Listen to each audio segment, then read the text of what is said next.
Let's get something straight right away. Developing your own unique rap flow isn't some mysterious talent you're either born with or not. You see, after coaching thousands of rappers across every skill level, I can tell you confidently, flow is a learnable skill that anyone can master with the right approach. Therefore, the problem most beginners face isn't lack of talent. It's lack of structure in how they practice and develop their skills. I mean, think about your favorite rappers for a second. Did Kendrick sound the same on Section 80 as he did on Damn? Did J. Cole's flow on the Come Up match what you hear on the off season? Absolutely not. These artists evolve their flow through specific techniques and consistent practice. In fact, the same techniques we're about to break down for you. In today's episode of How to Rap, I'll walk you through the exact 5-step process that's helped my students transform from awkward, offbeat beginners to confident MCs with flows that instantly grab listeners' attention. Now, before we begin, the easiest way to master a unique rap flow is to be able to do it on any beat, basically instantly, which is exactly what freestyle rapping teaches you. With that in mind, visit the first link in the video description box below to master the art of freestyle rap in 2 weeks or less by signing up for our best-selling course. With that said, let's begin with step number 1. Let's start by demystifying what rap flow actually means. After coaching thousands of rappers from around the world, I've found that the clearest definition is surprisingly simple. Flow is drum patterns in word form. That's it. That's the big mystery that's been holding you back.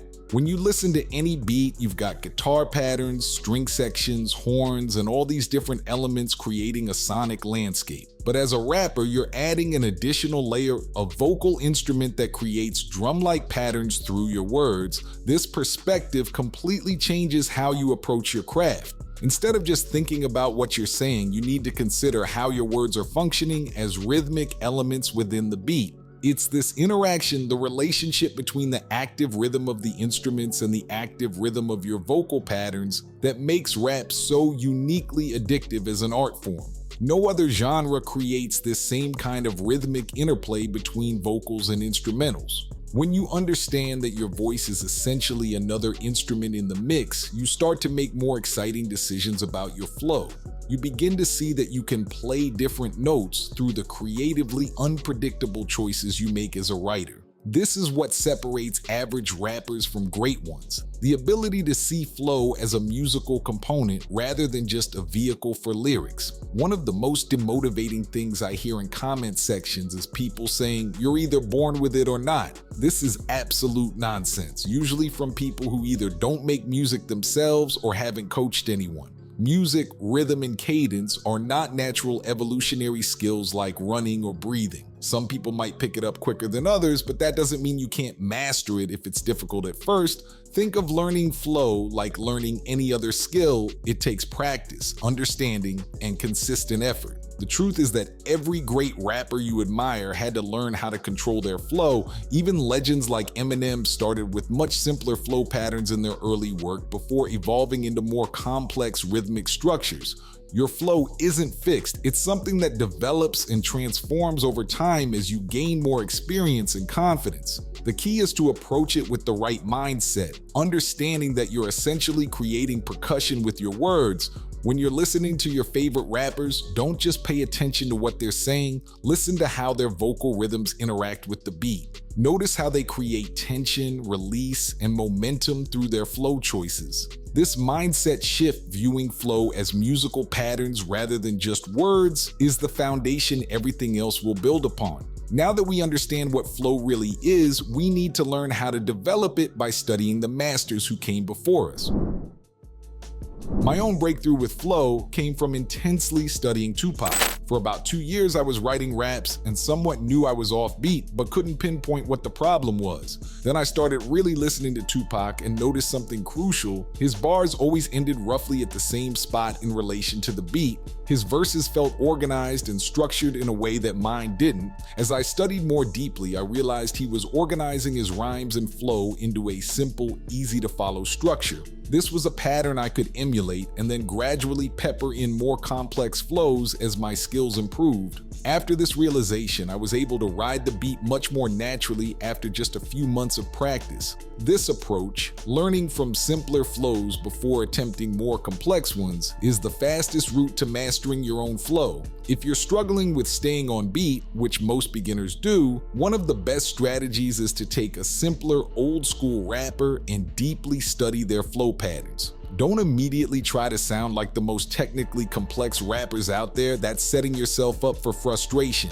Even a master like Eminem shows this progression if you study his career arc. Check out his early work on the Infinite album or even the Marshall Mathers LP. His flow was much simpler compared to his later material. As he continued rapping, even as an established professional, his flow became increasingly complex over time. The same will happen for you if you put in consistent practice, but you must first master a simpler flow to learn your way around a beat. Think of it like learning an instrument. You don't start by trying to play the most complicated pieces. You build up fundamental skills first, then gradually increase the complexity as those fundamentals become second nature. When selecting artists to study, look for rappers who have clear, distinct patterns that you can easily identify and replicate. Old school artists are often great starting points because many had straightforward flows that emphasized clarity. As you listen, try to identify exactly where their syllables fall in relation to the kick drum and snare. Notice how they group their words into patterns that complement rather than fight against the instrumental. Pay attention to how they emphasize certain syllables to create a bouncy, dynamic feel without losing their grip on the beat. This deliberate, analytical approach accelerates your learning far beyond just casual listening. Remember that even the most innovative rappers started by mastering the basics before breaking rules. J. Cole's flow on the Sideline Story was much more straightforward than what you hear on the off-season. Your rap flow will follow a similar evolution, so don't stress about how basic your flow might seem at first. Here's a common mistake I discovered when coaching new rappers. Many were writing their lyrics in complete silence. They'd craft verses without any musical backing, then try to find a beat that might match what they'd written. Let me be clear, this approach simply doesn't work for beginners. When I'd ask why their flow sounded completely out of sync, they'd often say, "I wrote the song in silence, then found a beat I liked." This is the exact opposite of how you should approach developing your flow, especially in your first couple years rapping. The only artists who can write without a beat are advanced rappers who've internalized rhythm so deeply that producers can make beats around their flow. Think Tupac's posthumous albums. But if you're learning how to rap, you need to master organizing your syllables and cadences to the beats provided. Writing to the beat helps you develop an intuitive sense of rhythm and pocket, that feeling of your words sitting perfectly within the groove. When you write to a beat, the instrumental naturally guides your syllable placement, cadence, and overall rhythm. You begin to feel where words should land in relation to the kick drum, snare hits, and other elements. This creates a symbiotic relationship between your vocals and the instrumental rather than forcing two separate elements together afterward. For at least your first 1 to 2 years of rapping, make it a strict rule to always write while listening to the beat you'll perform over. Don't trick yourself into thinking that going off beat is your style. That's like a basketball player claiming that double dribbling is their signature move. Sure, there are occasional artists known for being offbeat, but do you really want that to be your defining characteristic? Even legends like Jay-Z, Drake, and Nas only go offbeat occasionally to make a specific point or create a particular effect. It's not their main approach to flow, and it shouldn't be yours when starting out. When writing to a beat, pay particular attention to how the instrumental is structured. Notice where the one count falls in each bar, typically where the kick drum hits. Pay attention to how the snare usually lands on beats 2 and 4 in most hip-hop productions. Try to align important words or syllables with these key moments in the beat for a maximum impact. Another technique is to actually count along with the beat 1, 2, 3, 4 inches as you're writing to ensure you're staying in rhythm. This might feel mechanical at first, but it helps develop that internal metronome that great rappers possess. When testing your flow, record yourself rapping over the beat, then listen back critically. You'll quickly hear when you're cramming too many words into a bar or when your rhythm is slipping out of pocket. Don't be discouraged. Use it as valuable feedback to tighten up your approach. The more you practice writing to beats, the more this process becomes second nature. Eventually, you'll develop an intuitive feel for rhythm that guides your word choice automatically.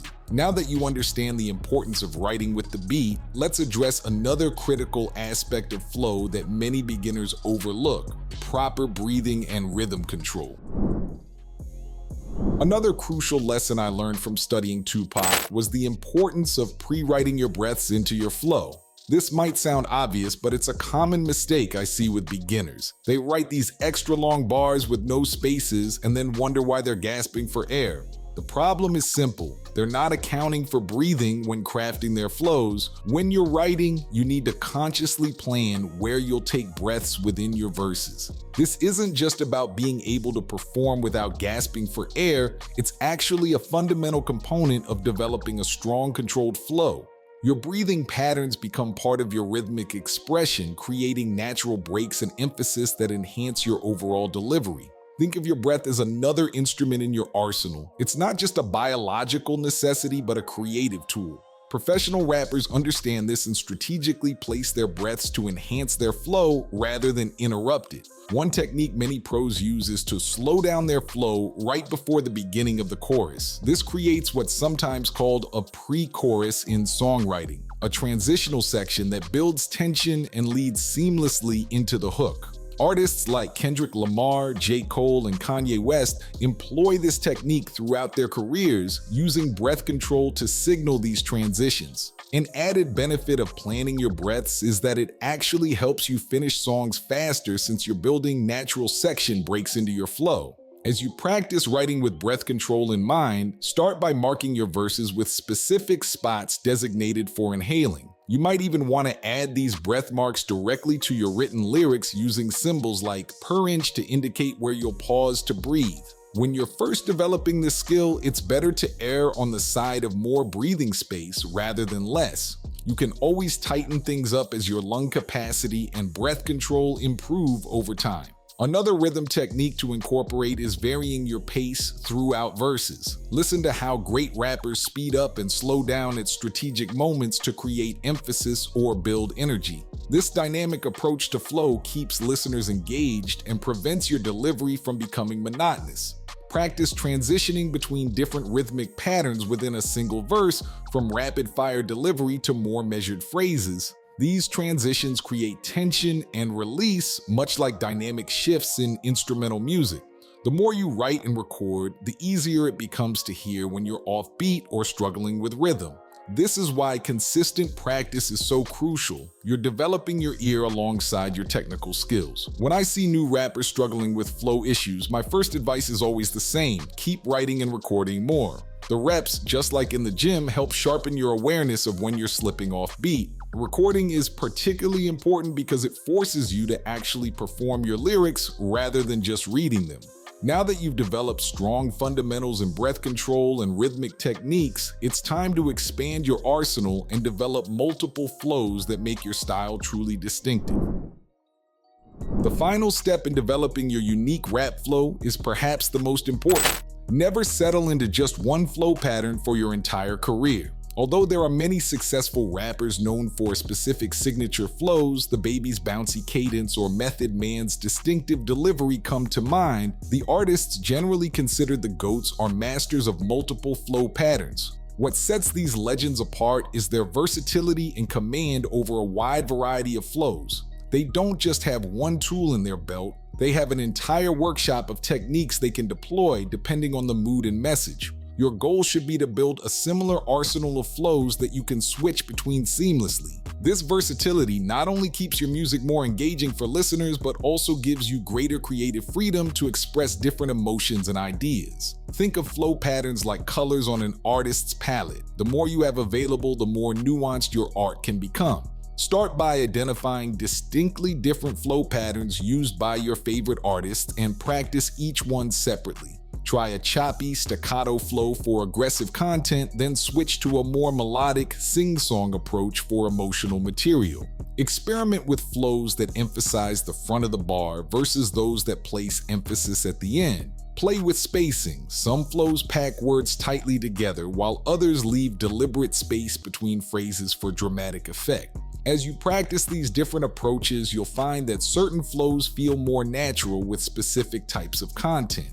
This knowledge becomes another tool in your creative decision-making process when crafting songs. Remember that your flow will naturally evolve and change over time, just as it does for professional artists throughout their careers. Listen to early Drake with his straightforward end-of-line rhymes and compare it to his later work where he incorporated more complex patterns. These evolutions weren't random, they were the result of years of practice, experimentation, and artistic growth.